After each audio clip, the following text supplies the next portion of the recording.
કહેવાતું નથી કે દ્વારકાધીશનો હુકમ થાય ને ત્યારે જ દ્વારકા અવાય. આની પહેલા હું જ્યારે દ્વારકા આવ્યો હતો ને ત્યારે મેં મનમાં દ્વારકાધીશ પાસે એક વસ્તુ માંગી હતી કે આ વસ્તુ પૂરી થઈ જાય ને ત્યારે હું પાછો આવી દ્વારકાધીશની છબી લેવા, અને એ દિવસ એટલો જલ્દી આવી જાય એ તો મને ખબર જ નહોતી.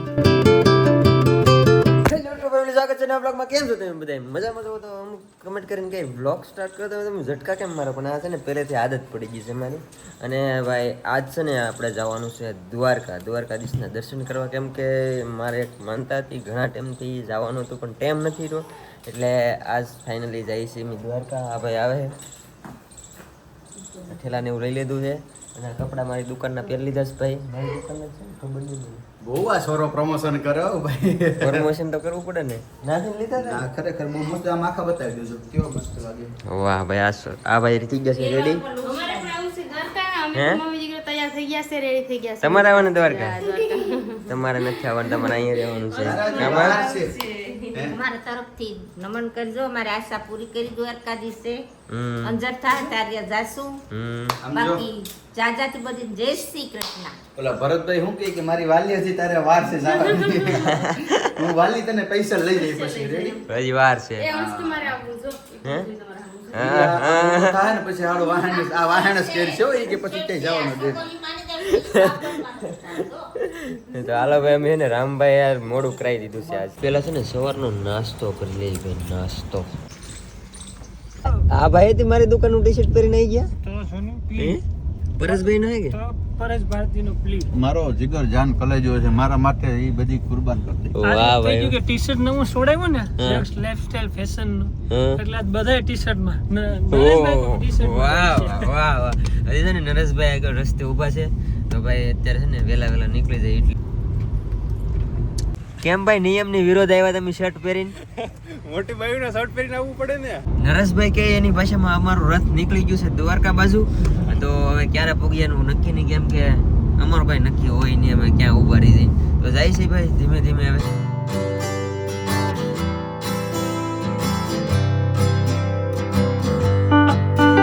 અત્યારે રસ્તામાં ઉભા રહી ગયા છે માધવપુર બીચ ઉપર, અને આ ભાઈ સબસ્ક્રાઈબર મળી ગયા છે ને તો કે ગાડીનો રાઉન્ડ મારો.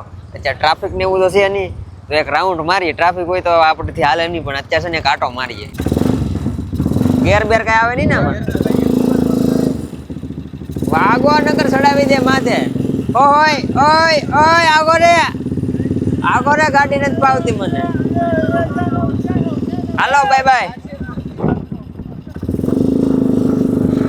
હા ભાઈ ગાડી છે ને આપણે કોઈ દિવસ હાઈકી નથી, પણ આ જરીક રાઈડ કરી લઈએ. ત્રાહી હાલે મારાથી. હા હવે ચાલશે મારાથી. જો ચાલો ભાઈ. બગાડો હોય તો પણ મજા આવે છે. આગળ રોઈલામાં લાગતી નથી બ્રેક. બોલા ભાઈ ને દેતા હું चल बे जा मेरे पीछे आ जा. गिरको बे पकड़ीने बे છે પકડીને બેગમાં ઘણું છે. પકડીને બે છે મને આને ચડી જાય માથે આગળ.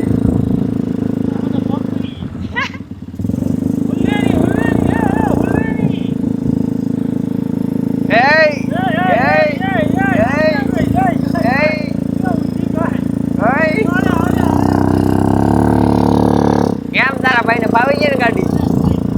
જોડે આ પડવાની બીક લાગે છે.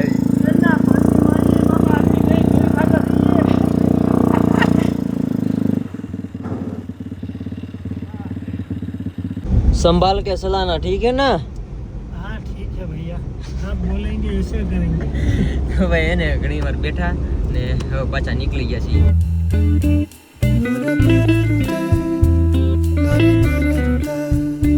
દ્વારકા જતા હોય ને તો રસ્તામાં છે ને આવે છે મૂળ દ્વારકા, તો અહીં છે ને જરૂર દર્શન કરવા આવજો. ઘણા બધા મંદિર છે એટલે દર્શન કરી લઈ અને પછી જઈએ દ્વારકા.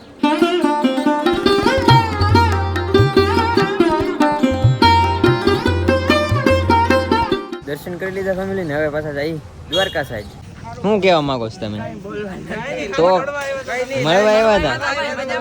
બસ મજામાં. સબસ્ક્રાઇબ કરો. હા સારું હાલો.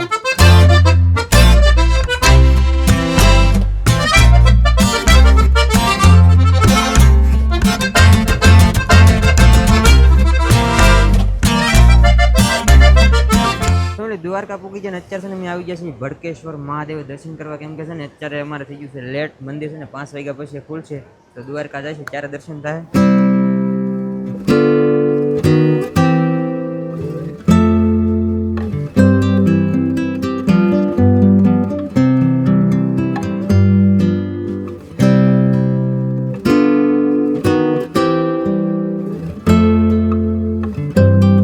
ઘણા ટાઈમ જવાનું હતું દ્વારકા, અત્યારે પૂકી જશે દ્વારકાધીશના દર્શન કરીએ.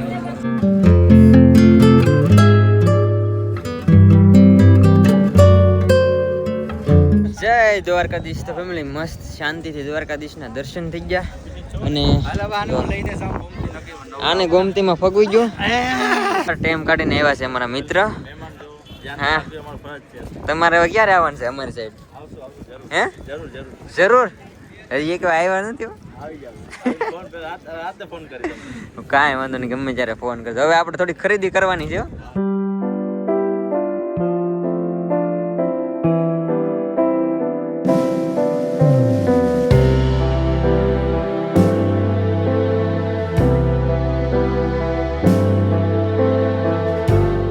ફેવરેટ તો અત્યારે છે ને ભાઈ વીઆરસી રૂમે, અને બહુ રેખડા આજ મજા આવી ગઈ. બ્લોગિંગ ઓછું કર્યું પણ રખડવાની બહુ બધી મજા આવી. દ્વારકામાં આજ બહુ બધા આટા મેરવા છે. રામભાઈ અરે બહુ બાંધ્યા છે એમ પણ મજા આવી છે.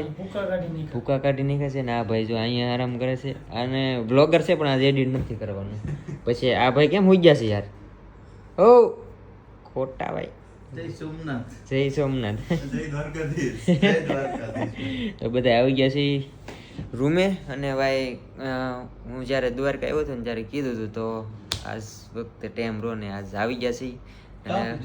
હું કીધું હતું મેં, તમે બધા હારે જ હતા. બિઝનેસ ચાલુ કર્યું તો નવી સબી લેવા આવી તો લઈ લીધી આપણે. વાસ્તે ગાસ્તે લઈને જજે ઘેર. કાંઈ વાંધો નહીં ભાઈ, દ્વારકાધીશની દયા. બાકી તો બસ મજા આવી ગઈ. આજ બ્લોગિંગ ઓછું કર્યું પણ મજા આવી. બાકી આશા છે કે આજનો બ્લોગ તમને ગમ્યો છે. ગમ્યો ત્યારે લાઈક, કમેન્ટ, શેર, સબસ્ક્રાઈબ કરવાનું ભૂલતા નહીં. મળીએ પછી કાલે નવા બ્લોગમાં. જાવ તો બધાને જય માતાજી, બાય બાય. અને સબસ્ક્રાઈબ ન કરી સબસ્ક્રાઈબ કરી દેજો ચેનલને, કમેન્ટ કરી દેજો.